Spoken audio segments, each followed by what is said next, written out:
Hola, Antonio Barrientos de la Universidad Politécnica de Madrid y vamos a ver el vídeo 3 del tema función de transferencia.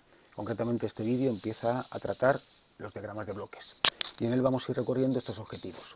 En primer lugar vamos a ver qué es un diagrama de bloques poniendo un ejemplo sin entrar en detalles pero mostrando lo que es. A continuación vamos a describir los elementos que forman un diagrama de bloques, los elementos que vamos a utilizar para construir diagramas de bloques. Después, mediante un ejemplo, vamos a ver cómo usamos esos elementos para construir el diagrama de bloques de un sistema concreto, un sistema físico. Y por último veremos un primer bloque de operaciones básicas de cómo manipular, de cómo simplificar el diagrama de bloques. Las llamo básicas porque no es que haya otras que sean más complicadas, realmente no hay más operaciones, pero la manipulación de un diagrama de bloques pues puede ser más complicada cuando tenemos cosas que se cruzan y demás. Y eso lo veremos en otro vídeo. Bueno, pues empezamos con lo que es un diagrama de bloques. Como vemos, esto de aquí abajo es un diagrama de bloques y como vemos es una representación gráfica, es un dibujo donde aparecen cajas con funciones de transferencia, aparecen círculos con flechas que entran y aparecen flechas, y lo que es una representación de las relaciones que hay entre variables. Las variables de un sistema, recordamos que un sistema es un conjunto de variables que están relacionadas entre sí, pues esas relaciones las representamos gráficamente con un diagrama de bloques. Nos es útil porque nos da una imagen, una representación gráfica que puede ser bastante intuitiva si el diagrama de bloques está hecho de una manera acertada, sobre el comportamiento del sistema. Cada elemento que aparece ahí, cada bloque, cada flecha, representa algo que debe de ser algo físico en el sistema. A veces no es así, no todos lo son, pero es deseable que cada elemento que aparezca sea una parte física del sistema. Y eso nos es intuitivo a la hora de entender qué está pasando. Bueno, ¿qué elementos compone un diagrama de bloques? ¿Con qué dibujamos un diagrama de bloques? Pues el primero de todos es uno que ya hemos usado en otras ocasiones, que es el bloque en sí. Lo hemos usado de una manera no formal, pero ya tenemos un poco una idea de que es una caja que tiene una flecha de entrada, una flecha de salida, y dentro tiene una función de transferencia. Y lo que quiere decir es que la salida es la entrada por esa función de transferencia. Ese es el significado, la interpretación de un bloque.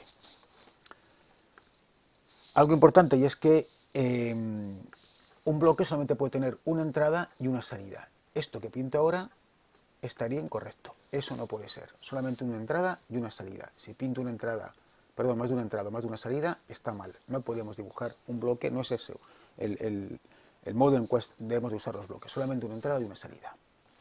Segundo elemento, los sumadores. Bien, los sumadores son círculos a los cuales pueden llegar tantas entradas como hagan falta, pero solamente puede tener una salida. Estas entradas pueden estar afectadas de un signo. Si no se pone nada, se entiende que es el signo más, pero podemos poner el signo menos para indicar explícitamente que esa entrada está con un signo menos. El significado de este bloque es que la salida es la suma con ese signo que hemos indicado de todas las entradas. Un sumador solamente puede tener una salida. No podemos tener pintadas en un sumador esto. Esto estaría incorrecto. Tercer elemento, las flechas. Las flechas, que aparecían ya en los otros dos, representan variables. Cada flecha es una variable. Son flechas que entran o salen de sumadores o de bloques con las condiciones que hemos dicho antes y que nos van a conectar bloques con sumadores, sumadores con bloques, etc. Bueno, nos queda un cuarto elemento que realmente es una especie de variante o ampliación de las flechas, que son las bifurcaciones. Las bifurcaciones en que una variable, si me hace falta, me la puedo llevar a dos sitios. Esto no quiere decir, este dibujo de aquí, no quiere decir que aquí tengamos I sub S partido por 2. No, no quiere decir eso. La I aparece entera al 100% arriba y abajo. Estamos llevando la señal, usando la señal en dos sitios. No existen confluencias, es decir, esto estaría incorrecto. No podemos pintar esto, no. Las señales no, esto querría decir que la señal I1 en un momento determinado pues hace no sé qué con la señal I2. No, no puede ser. Esto es incorrecto. Bueno, pues con estos cuatro elementos vamos a ver cómo construimos el diagrama de bloques de un sistema. Vamos a coger el sistema del depósito, que le tenemos ya un tanto conocido. Vamos a partir de sus ecuaciones, las vamos a linealizar, las vamos a pasar a Laplace y a partir de ahí, ese es el momento en el cual construimos el diagrama de bloques de ese sistema. Ese diagrama de bloques representa las relaciones que existen entre las transformadas de Laplace de las variables del sistema. Bien, pues comenzamos con las ecuaciones. Las ecuaciones las hemos usado ya en otras ocasiones, pero las vamos a volver a escribir. La primera es la ecuación de continuidad. Dice que el caudal que entra menos el caudal que sale sirve para incrementar el volumen. Este volumen, el área es constante, pues vamos a decir que es el área por la altura. Y nos queda la tercera ecuación que dice que el caudal de salida va a depender de la apertura de la válvula y de la presión de la columna de líquido que tengamos encima. Esto está definido con esta ecuación. El caudal de salida depende con una constante de la apertura de la válvula y de la columna de líquido de la raíz de 2GH por el principio de Torricelli. Estas ecuaciones hay que linealizarlas, esta es claramente no lineal, y en todo caso al linealizar recordamos que las variables se me convierten en incrementos. Este es el paso que hemos dado aquí. Esta ecuación la hemos linealizado y se ha convertido en esta. Tendríamos el derivar respecto de P, tendríamos que sería raíz de 2GH particularizada y por C, todo eso está metido entre esta constante B, etc. Lo hemos hecho en otras ocasiones y lo podemos recoger de algún otro vídeo para ver que nos sale este conjunto de ecuaciones ya lineales. Y ahora pasamos a Laplace. Aquí tenemos una V', se me convierte en V por S, etc. Y vamos ya a partir de aquí para dibujar el diagrama de bloques. Bien, para dibujar el diagrama de bloques es muy conveniente intentar ir recorriendo el funcionamiento del sistema, es decir, intentar representar estas ecuaciones con los elementos que hemos visto, pero siguiendo la lógica de funcionamiento del sistema. En mi sistema tenemos entradas, tenemos perturbaciones, tenemos variables internas y tenemos salidas. Vamos a intentar empezar por las entradas. Vamos a ver cómo esa entrada va originando en el sistema que al final la salida toma un valor. Entonces, lo primero que debemos de hacer es plantearnos cuál es la entrada de mi sistema. ¿Cuál pensáis que es la entrada del sistema? Bueno, pues si habéis pensado que es Q sub E, no es correcto. Q sub E es una perturbación. Q sub E entra al sistema, pero yo no la puedo manejar. No tengo capacidad de variarla. Es el agua de la lluvia que me llega o alguien que me está viendo un grifo, pero yo no tengo esa capacidad de gestionar esa variable. Por lo tanto, es perturbación. Lo que sí puedo modificar va a ser P, la apertura de la válvula de salida. Por lo tanto, mi entrada va a ser P. Y voy a empezar viendo qué origina P cuando varío P en el sistema. Y lo que origina P cuando varío en el sistema es, evidentemente, que varía el caudal de salida. Es lo que tenemos en esta ecuación. El caudal de salida depende de P. También depende de la columna de líquido. Pero empecemos indicando que mi entrada es P. Lo pongo así. P por C, tengo aquí algo, que es esta primera parte, que sumado a B por H es el caudal de salida. La H es la salida del sistema, la tendré, cuando haya pintado todo, la tendré por aquí como resultado. Pero por ahora lo que voy a suponer es que la tengo ya y que multiplicada por B, sumados ambos, me da el caudal de salida. Esto que hemos representado por aquí es esta primera ecuación. Esta ecuación ya está utilizada. Vamos a por la siguiente ecuación. Seguimos pensando en qué le pasa al sistema. ¿Cuál es la consecuencia de que salga líquido del sistema, del depósito? Pues la consecuencia de que salga líquido del depósito es que la altura, el volumen, si queremos, varía. Y eso lo tenemos indicado aquí. El volumen, con este signo menos, está claro que se decrementa cuando el caudal de salida aumenta.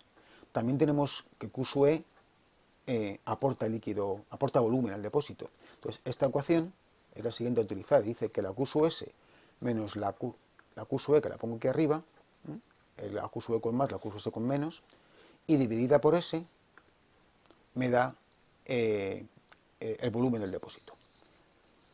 Bueno, la última ecuación que me queda es decir cuánto vale H en función de V, ¿vale? Y esto lo tenemos aquí. El volumen es directamente A por H. Pues entonces, dividiendo el volumen por A tendremos la H. Tenemos ya representado, todas las ecuaciones están utilizadas y tenemos representado el conjunto del funcionamiento.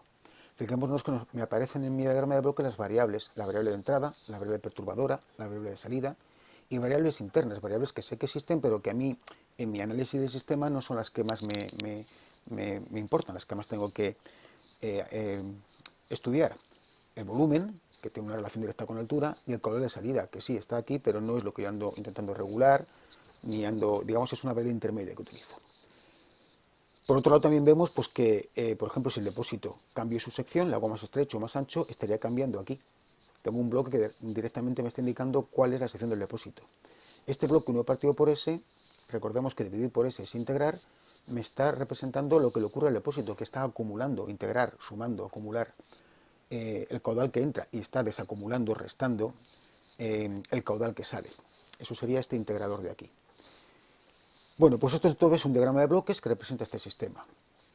Lo siguiente que voy a intentar hacer es dotarme de recursos para intentar simplificar el diagrama de bloques y que finalmente tenga un diagrama más pequeño que me diga que la H depende de P y de Q sub E con un solo bloque. Voy a intentarlo pintar de manera orientativa para que nos hagamos una idea de a dónde llegaría. Tendría un bloque con la P de entrada, vamos a poner que aquí está una función G1,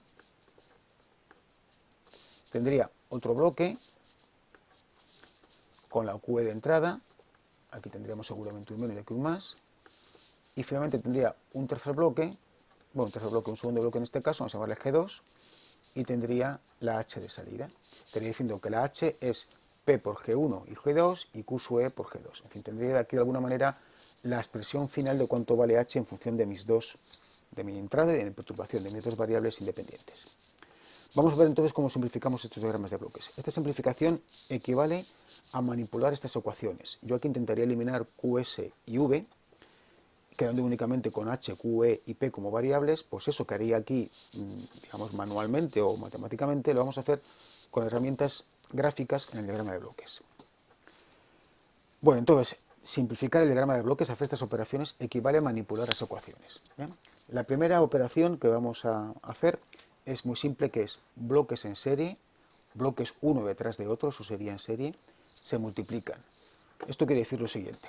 En este diagrama que tenemos aquí hay dos bloques en serie, uno detrás del otro. La salida del último, Z, sabemos que es Z2 por su entrada. Perdón, Z2. Z es G2 por la entrada, I2. A su vez sabemos que I2 es G1 por la entrada. Escrito esto, Z es I2 por G2 y la I2 es I1 por G1, pues tenemos esta expresión. Lo cual me está indicando que todo esto equivale a poner I1 a la entrada, un bloque grande que tiene dentro G1 por G2 y tenemos Z a la salida. Esto equivale a esto. Bloques en serie se multiplican. Segunda, bloques en paralelo. Aquí tenemos G1 y G2 que parten de una bifurcación. Cada uno tiene su función de transferencia y tiene su salida, y estas salidas las estamos sumando. No está puesto el signo, entendemos que es más y más. Lo que tenemos aquí es que por arriba me sale I por G1 y por abajo me sale I por G2. Y al sumarlo tenemos que la salida global Z es I por G1 más I por G2. Sacando I factor común, tenemos esta expresión que me está diciendo que esto equivale al único bloque que tiene I a la entrada y dentro G1 más G2. De esta manera la Z, salida, es lo mismo que arriba. Bloques en paralelo se suman. La tercera situación, que es menos evidente de obtener, pero que es muy frecuente en la realimentación. Tenemos que hay una señal que se introduce en el sistema, sufre un proceso y finalmente tiene una salida, y esa salida la estamos reutilizando en la entrada, combinándola con la entrada para actuar sobre el sistema. Este esquema, se llama una realimentación y tiene una función de transferencia arriba en la cadena directa y otra en la cadena que realimenta, en la línea que realimenta. Vamos a ver a qué equivale esto. Para eso vamos a fijarnos en lo siguiente. La salida Z que hay aquí es el resultado de multiplicar la E por la G. La Z es la E por la G. A su vez la E es la I menos lo que viene por aquí. Y lo que viene por aquí es la Z por la H. Está escrito aquí, Z por H. Luego la E es I menos Z por H. La E es I menos Z por H. Si desarrollo esto, tengo esta expresión de aquí, y si ahora me paso la Z al primer miembro y despejo, me queda que la Z es G partido por 1 más GH. Este esquema, G en la cadena directa, H en la realimentación con un signo menos, equivale al único bloque que es G partido por 1 más GH. Esto lo vamos a usar con mucha frecuencia y hay que acordarse. Este esquema equivale a G partido por 1 más GH. Bueno, pues para acabar, unos comentarios. Si yo multiplico por una constante la función de transferencia, como he hecho aquí, el resultado es que la salida se ve multiplicada por esa constante. Es decir, si aquí en lugar de poner G pongo 2G, la salida en lugar de ser Z será 2Z. Es evidente. En particular, si esa constante es menos 1, si en lugar de G tengo un menos G, en la salida en lugar de tener Z tendré menos Z. ¿Bien? Cambiar de signo a la función de transferencia equivale a cambiar de signo a la salida. Y ahora, ¿qué pasa si cambio de signo el sumador? Dentro de este sumador, en lugar de tener aquí un menos, lo cambio de signo, pongo un más aquí. Antes acabamos de ver que esto era G partido por 1 más GH. ¿Qué nos pasaría si ponemos aquí un más? Bueno, pues lo podemos ver así. Si en lugar de poner aquí un menos, pongo un más, equivale a dejar el menos, perdón, sí digo bien, a dejar aquí el menos y a poner un menos aquí delante. Es decir, que en lugar de H, tener un menos H. Si en lugar de tener un H tengo un menos H, me vengo a esta expresión y donde pone H, pongo un menos H. Y me quedaría esto, 1 menos GH. Por lo tanto, cambiar el signo en la realimentación equivale a cambiar la h de signo y equivale a cambiar el signo aquí. Lo podéis comprobar también haciendo lo mismo que hemos hecho antes, diciendo que la z es la e por la g y diciendo que la e, en este caso, es la i más la z por h.